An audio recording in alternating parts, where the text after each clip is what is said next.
प्रज्ञा ज्योतिष शोध संस्थान के दर्शकों को मेरा नमस्कार। पिछला वीडियो हमने अक्षय तृतीया के शकुन विचार पर बनाया था, आप सभी ने देखा होगा। इस बार 11 मई से 16 मई के बीच में एकदम 4-5 ग्रह वक्री हो रहे हैं।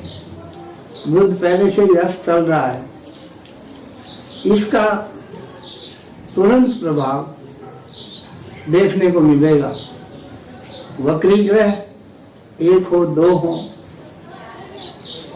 इनके बारे में हमारे शास्त्रों में लिखा है कि वक्री उच्च गोवा महाबली। जब कोई ग्रह वक्री होता है तो उसके बल में वृद्धि होती है। क्रूर ग्रह अगर वक्री होता है तो अति क्रूर होता है, और सौम्य ग्रह अगर वक्री होता है तो वो अपनी शुभता को बढ़ाता है। इस 11 मई से 16 मई के अंतराल में शनि का वक्री होना उसकी क्रूरता की चरम सीमा पर ले जाएगा। 14 मई को बृहस्पति का वक्री होना उसकी सौम्यता और उदारता शुभता में वृद्धि करेगा। साथ ही 13 मई को शुक्र भी वक्री हो रहा है। 2 शुभ ग्रह वक्री होंगे और राहु केतु शनि ये 3 क्रूर ग्रह रहेंगे।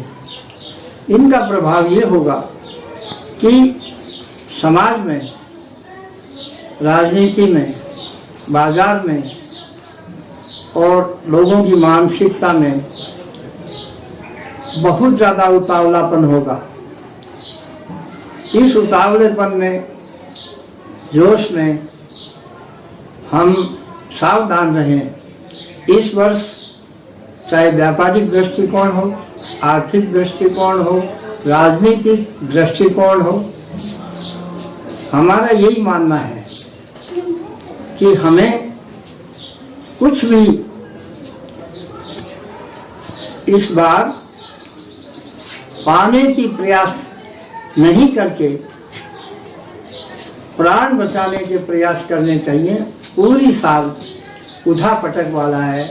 इसमें महामारी, प्राकृतिक प्रकोप, टिड्डी, मूसा, कातरा, फसल की हानि, गहरे अंतराल से वर्षा का आना जाना, पहले प्री मानसून का लाभ उठाने का अगर जिस किसान ने भी प्रयास किया वो लाभ में रहेगा, क्योंकि बीच के अंतराल में वर्षा की कहीं ज़्यादा कमी है तो कहीं तटीय प्रांतों में भारी भूचाल से नुकसान की भी संभावना है।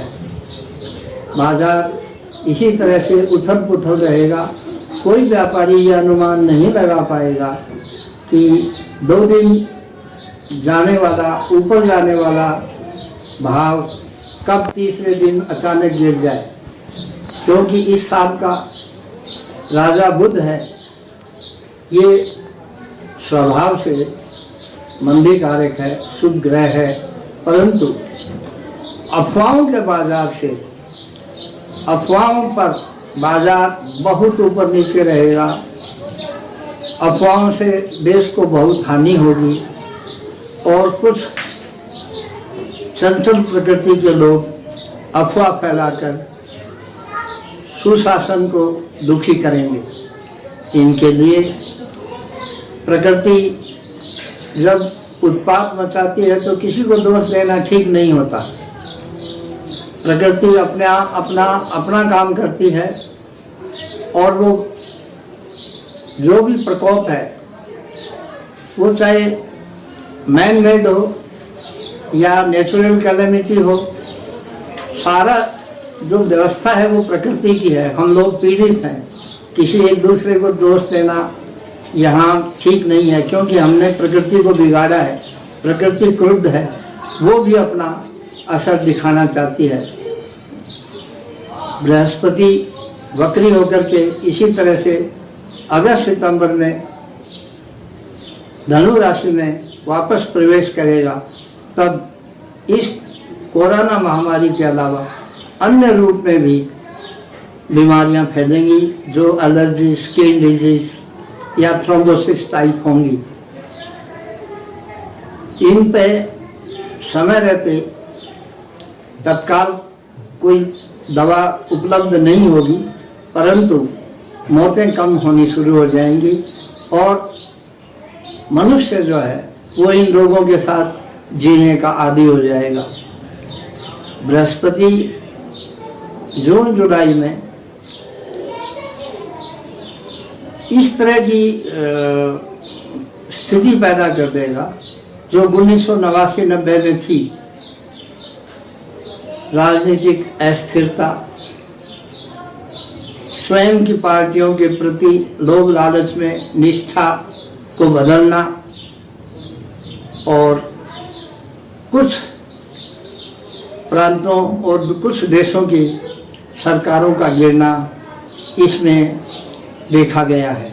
89-90 में भी इस तरह का माहौल था कि बार बार मध्यावधि चुनाव तक की आवाज़ उठती थी। ये ग्रह अपनी जगह अपना असर दिखाते हैं। भ्रमित जनता त्रस्त होगी, शासक बदई लाख कोशिश करे, परंतु जनता के राहत का जहाँ तक सवाल है उसमें ईमानदारी की ज़रूरत होगी। न्यायप्रिय शनि वक्री होकर के न्यायपालिका को बहुत मजबूत करेगा और गलत काम करने वालों को अवश्य ही दंड दिलाएगा। ये एक अच्छी प्रकृति है शनि की। आगे जाकर के बाजार में ऐसी स्थिति आ जाएगी। इस साल 2 आशोज हैं, पितृपक्ष बढ़ा हुआ है। 2 आशोज में पितृपक्ष 45 दिन का हो जाता है, जो कि अमूमन 15 दिन रहता है। तो इस मास ये पितरों का महीना ज़्यादा, इसकी वृद्धि शुभ नहीं मानी जाती। लोगों को अपने पितरों की शांति के लिए, उनकी तुष्टि के लिए हर संभव प्रयास करना चाहिए। ये मई से लेकर सितंबर तक का परिणाम प्रतीत होता है। इसमें अनेक तरह से प्राकृतिक प्रकोप, भूकंप, उत्पात, गृह युद्ध, इन सब के कारण जन धन की हानि तीव्र गति से होगी और हम उसको नहीं रोक पाएंगे। ये प्रकृति का नियम है, प्रकृति अपना संतुलन बनाती है, इसमें कोई अफसोस नहीं। हरि ओम तत्सत। सब्सक्राइब करें हमारे चैनल लोक कल्याणी को और दबाएं इस बेल आइकन को राजस्थान की सभी ताज़ा खबरें सबसे पहले देखने के लिए।